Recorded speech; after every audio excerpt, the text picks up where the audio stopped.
رات کا وقت تھا۔ بشیر چچا پورے دن کی تھکن اور سخت محنت کے باوجود چور ہو کر اپنے بستر پر لیٹنے ہی والے تھے کہ اچانک ایک نومولود بچے کے رونے کی آواز سنائی دی۔ حیرت کی بات یہ تھی کہ وہ آواز قبرستان کی طرف سے آ رہی تھی۔ بشیر چچا فوراً اٹھ کھڑے ہوئے اور گھبراہٹ کے عالم میں قبرستان کی طرف دوڑنے لگے۔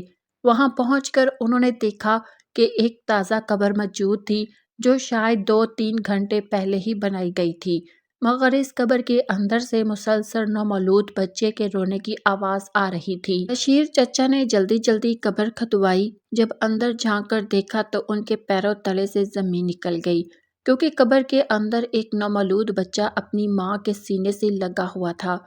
سندھ کے ایک سادہ سے علاقے میں فراز نامی ایک لڑکا اپنی ماں کے ساتھ رہتا تھا۔ یہ کوئی بڑا شہر نہیں تھا، بلکہ چھوٹی گلیاں، کچی سڑکیں اور مٹی سے بنی دیواریں تھیں، جہاں زندگی آسان نہیں تھی، مگر ماں کی دعا سب سے بڑی دولت سمجھی جاتی تھی۔ فراز کا باپ اس کے بچپن میں ہی دنیا سے رخصت ہو گیا تھا، وہ وقت جب بچے کو باپ کے سائے کی سب سے زیادہ ضرورت ہوتی ہے۔ فراز اسی وقت اس سائے سے محروم ہو گیا۔ گھر میں بس ایک ماں تھی، کمزور جسم مگر فولاد جیسا حوصلہ۔ فراز کی ماں نے کبھی قسمت کو کوسا نہیں۔ اس نے لوگوں کے گھروں میں کام کیا، کبھی سلائی کی، کبھی کھیتوں میں مزدوری کی، کبھی امیروں کے بچوں کے کپڑے دھوئے۔ دن کی دھوپ اور رات کی تھکن کے باوجود اس کی زبان پر ایک ہی جملہ رہتا تھا: میرا بیٹا پڑھے گا، میرا بیٹا مجھ سے بہتر زندگی گزارے گا۔ وہ ہر صبح فراز کو اسکول بھیجتے وقت اس کے سر پر ہاتھ رکھ کر دعا دیتی اور ہر شام اس کے لوٹنے پر شکر ادا کرتی۔ ماں کا خواب تھا کہ اس کا بیٹا صرف پڑھ لکھ کر نوکری نہ کرے، بلکہ بیرون ملک جائے، جہاں محنت کا صلہ ملتا ہے، جہاں غریب کا بیٹا بھی اپنی تقدیر بدل سکتا ہے۔ وقت گزرتا گیا، فراز پڑھائی میں اچھا تھا، آخر کار وہ یونیورسٹی میں داخل ہو گیا۔ جس دن فراز کا یونیورسٹی میں داخلہ ہوا، اس دن ماں نے مٹھائی بانٹی تھی۔ آنکھوں میں آنسو تھے، مگر وہ آنسو خوشی کے تھے۔ یونیورسٹی کی زندگی نے فراز کی سوچ بدل دی۔ وہاں اس کی ملاقات ثانیہ سے ہوئی، ایک پڑھی لکھی سلجھی ہوئی باوقار لڑکی جو شور سے دور اور کتابوں کے قریب رہتی تھی۔ یہ محبت آہستہ آہستہ پروان چڑھی جب فراز نے اپنی ماں کو ثانیہ کے بارے میں بتایا کہ وہ اس کے ساتھ یونیورسٹی میں پڑھتی ہے۔ اس کی ماں باپ فوت ہو چکے ہیں اور اس کا اس دنیا میں کوئی نہیں، تو ماں خاموش ہو گئی۔ اس کے دل میں کچھ اور منصوبے تھے۔ وہ چاہتی تھی کہ شادی خاندان میں ہو اپنی بھتیجی سے، تاکہ ایسی بہو آئے جو اس کے اشاروں پر چلے اور بیٹے کو ماں سے الگ نہ کرے۔ مگر فراز نے پہلی بار ماں کے سامنے اپنی بات رکھی۔ ماں نے بہت ٹال مٹول کی، لیکن اکلوتے بیٹے کی خواہش نے اسے مجبور کر دیا۔ بالآخر شادی ہو گئی۔ ثانیہ اس گھر میں بہو بن کر آئی، امیدوں اور خوابوں کے ساتھ۔ چند ہی مہینوں بعد وہ دن بھی آ گیا جس کا ماں اور بیٹا برسوں سے انتظار کر رہے تھے۔ فراز کا بیرون ملک ویزا آ گیا تھا۔ اس دن گھر میں خوشی کا سماں تھا۔ کسی کو کیا خبر تھی کہ یہی خوشی آنے والے طوفان کا آغاز ہے۔ شادی کے کچھ عرصے بعد فراز کام کے سلسلے میں باہر چلا گیا اور پیچھے رہ گئی ایک ماں اور ایک بہو۔ ثانیہ شادی کے دن کے بعد سے ہی اماں کی نظروں میں کھٹکتی تھی۔ وہ اماں کو ایک آنکھ نہ بھاتی۔ شاید وجہ یہ تھی کہ وہ ایک پڑھی لکھی اور سمجھدار لڑکی تھی اور اماں کے طنز برداشت کر لیتی تھی، مگر جواب نہیں دیتی تھی۔ پچھلے کچھ مہینوں میں اماں کا رویہ مزید سخت ہوتا جا رہا تھا۔ جب سے اماں کو معلوم ہوا کہ ثانیہ ماں بننے والی ہے، ان کے رویے میں اور تلخی آ گئی۔ وہ سوچتی رہتی تھی کہ اب فراز اپنی بیوی میں ہی کھو جائے گا اور ماں کو نظر انداز کر دے گا۔ یہ خیال اماں کے دل میں زہر بن کر ابلنے لگا تھا۔ ایک دن اماں نے ثانیہ کو اپنے کمرے میں بلایا اور دروازہ بند کیا اور کہا: سن، تو نے میرے بیٹے کو مجھ سے دور کر دیا ہے۔ اگر تو یہ سمجھ رہی ہے کہ بچے کے آنے کے بعد صرف فراز تیرا ہو جائے گا تو یہ تیرا وہم ہے۔ ثانیہ نے نظریں جھکا لی۔ وہ بحث نہیں کرنا چاہتی تھی، مگر اماں کا لہجہ خطرناک تھا۔ اماں نے زہریلی آواز میں کہا: اگر میں چاہوں تو وہ دن کبھی نہیں آئے گا جب تو ماں کہلائے گی۔ یہ سن کر ثانیہ کانپ گئی۔ اس کا ہاتھ بے اختیار اپنے پیٹ پر چلا گیا۔ وہ گھبرا کر بولی: اماں، آپ ایسا سوچ بھی کیسے سکتی ہیں؟ یہ بچہ آپ کا بھی تو وارث ہے۔ اماں گرجدار آواز میں بولی، اگر تم اور تمہارے آنے والا بچہ ہمارے ماں بیٹے کے درمیان دوری کا سبب بنے تو میں یہ قصہ ہی ختم کر دوں گی۔ یہ سن کر ثانیہ کی دھڑکن تیز ہو گئی۔ وہ روتی ہوئی اپنے کمرے میں چلی گئی۔ رات کو فراز کا فون آیا۔ اماں نے ثانیہ کو فراز سے بات کرتے سن لیا۔ فراز کہہ رہا تھا، میں 3 دن بعد واپس پاکستان آ رہا ہوں۔ کیونکہ تمہارا آخری مہینہ چل رہا ہے، اس لیے میں چاہتا ہوں کہ اس وقت میں تمہارے پاس رہوں۔ یہ سن کر اماں کے چہرے پر ایک عجیب سی مسکراہٹ آ گئی، جیسے انہیں کوئی موقع مل گیا ہو۔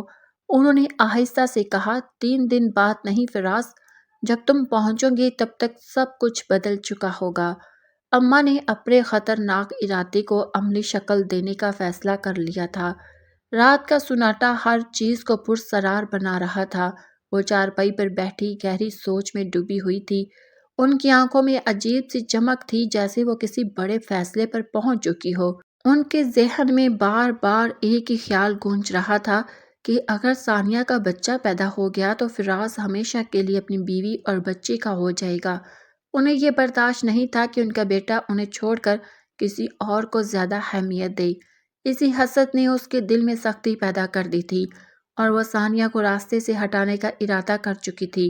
اگلی صبح اماں نے ثانیہ کو آواز دی، بیٹی، بارش کے بعد چھت پر کپڑے رکھے تھے، ذرا دیکھ لو، کہیں گر تو نہیں گئے؟ میرے گھٹنوں میں بہت درد ہے۔ ثانیہ کی طبیعت کچھ ٹھیک نہیں تھی، مگر اماں کے لہجے میں پہلی بار نرمی تھی، اس لیے وہ انکار نہ کر سکی۔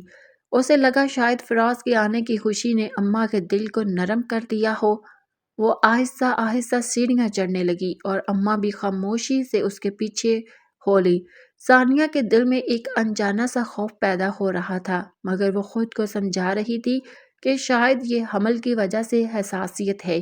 چھت پر پہنچ کر اس نے دیکھا کہ کچھ کپڑے واقعی ادھر ادھر پڑے ہیں۔ جیسے ہی وہ مڑی تو اماں اس کے پیچھے کھڑی تھی۔ ان کی آنکھوں میں عجیب سا تاثر تھا۔ اماں نے ایک کونے کی طرف اشارہ کرتے ہوئے کہا، بیٹی، وہ کپڑا جو کنارے پر ہے، ذرا وہ بھی اٹھا لو۔ وہ جگہ ذرا خطرناک تھی، مگر ثانیہ نے شک نہ کیا۔ وہ آہستہ آہستہ کنارے کی طرف بڑھی۔ دل میں بے چینی بڑھ رہی تھی۔ جیسے ہی وہ کپڑا اٹھانے کے لیے جھکی، اسے اپنے پیچھے اماں کی موجودگی کا احساس ہوا۔ اماں نے اس کے قریب آ کر دھیمی آواز میں کچھ کہا، جس سے ثانیہ کو اندازہ ہو گیا کہ وہ کسی فریب کا شکار ہو چکی ہے۔ اگلے ہی لمحے وہ اپنا توازن کھو بیٹھی اور نیچے جا گری۔ کچھ دیر بعد اماں نیچے آئی۔ انہوں نے ادھر ادھر دیکھا کہ کوئی موجود نہ ہو۔ ثانیہ نیم بے ہوش حالت میں پڑی تھی۔ خوف اور گھبراہٹ کے عالم میں اماں نے دروازہ بند کیا اور جلدی جلدی کوئی راستہ چننے لگی تاکہ معاملہ چھپایا جا سکے۔ انہوں نے ایک بوری دیکھی اور گھبراہٹ میں ثانیہ کو اس میں ڈال دیا۔ پھر ایک پرانی لکڑی کی گاڑی نکال لی جس میں کبھی فراز سبزیاں بیچا کرتا تھا۔ انہوں نے بوری کو اس میں رکھا اور اوپر پرانے کپڑے ڈال دیے تاکہ کسی کو شک نہ ہو۔ اماں نے بوری کو گاڑی میں رکھ کر اوزار بھی اس میں ڈال دیے۔ رات کا گہرا اندھیرا ہر طرف پھیلا ہوا تھا۔ وہ خاموشی سے گاڑی کھینچتے ہوئے قبرستان کی طرف چل پڑی۔ راستے میں کئی گلیاں عبور کرنے کے بعد وہ قبرستان کے دروازے تک پہنچ گئی۔ وہاں گہرا سناٹا تھا اور ماحول خوفناک محسوس ہو رہا تھا۔ انہوں نے ادھر ادھر دیکھ کر تسلی کی کہ کوئی موجود نہ ہو، پھر ایک تازہ مٹی والی جگہ کے قریب رک کر جلدی جلدی اپنا کام مکمل کرنے لگی۔ دل زور زور سے دھڑک رہا تھا، مگر وہ رکنے کو تیار نہ تھی۔ کام ختم کرنے کے بعد وہ تیزی سے وہاں سے واپس لوٹنے لگی، لیکن راستے میں انہیں بار بار ایسا محسوس ہوتا جیسے کوئی ان کے پیچھے آ رہا ہو۔ وہ اسے اپنا وہم سمجھ کر آگے بڑھتی رہی۔ ادھر قدرت کو کچھ اور ہی منظور تھا۔ جس وجود کو وہ ختم سمجھ بیٹھی تھی، اس کے اندر ایک معصوم زندگی ابھی بھی باقی تھی۔ اندھیرے میں دبی اس ننھی جان نے حرکت کی اور کچھ دیر بعد اس کی مدھم سی آواز فضا میں پھیل گئی۔ قبرستان کے نگہبان بشیر چچا نے یہ آواز سنی تو حیران رہ گئے۔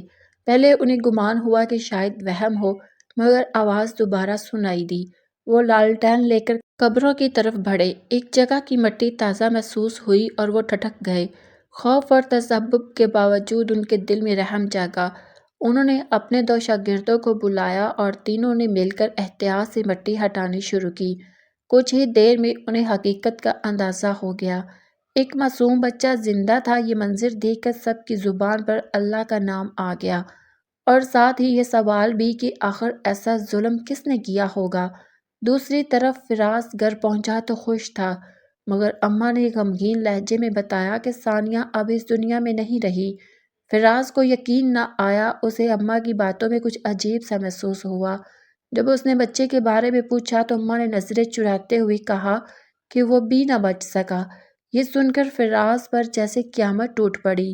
فراز اپنی بیوی اور بچے کے غم میں ہوش و حواس کھو بیٹھا۔ وہ یقین کرنے کو تیار نہیں تھا کہ ثانیہ اسے چھوڑ کر جا سکتی ہے۔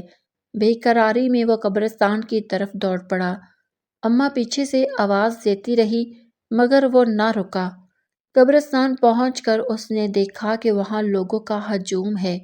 بشیر چچا اور ان کے شاگرد ایک جگہ کھڑے تھے، اور ایک بچے کے رونے کی آواز فضا میں گونج رہی تھی۔ معلوم ہوا کہ ایک تازہ قبر سے آواز سنائی دینے پر مٹی ہٹائی گئی تو ایک معصوم بچہ زندہ ملا۔ فراز کے قدم ڈگمگا گئے جب اسے حقیقت کا اندازہ ہوا۔ اس نے بچے کو اپنی باہوں میں لے لیا۔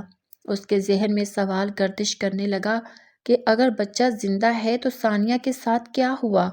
اسے اپنی ماں کی باتوں پر تضاد محسوس ہوا اور شک یقین میں بدلنے لگا۔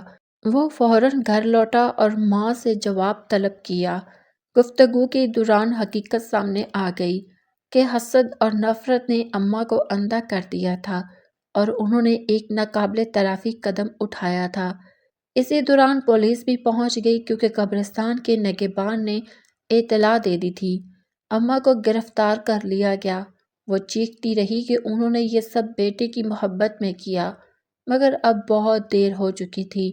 فراز نے غم کے عالم میں اپنی ماں سے منہ موڑ لیا۔ ثانیہ کے جانے کے بعد اس کی دنیا بدل چکی تھی، مگر اس کے بچے کی صورت میں اس کے پاس اس محبت کی ایک نشانی باقی تھی۔ کئی سال بعد فراز ایک پارک میں اپنے بیٹے کے ساتھ بیٹھا تھا۔ بچے نے معصومیت سے پوچھا، بابا، کیا میری امی بہت خوبصورت تھی؟ فراز نے آسمان کی طرف دیکھا۔ آنکھوں میں نمی تھی، مگر لبوں پر ہلکی سی مسکراہٹ بھی۔ ہاں بیٹا، وہ دنیا کی سب سے خوبصورت عورت تھی۔ ہمارا ساتھ تھوڑے وقت کا تھا، مگر ان کی یادیں ہمیشہ میرے ساتھ رہیں گی۔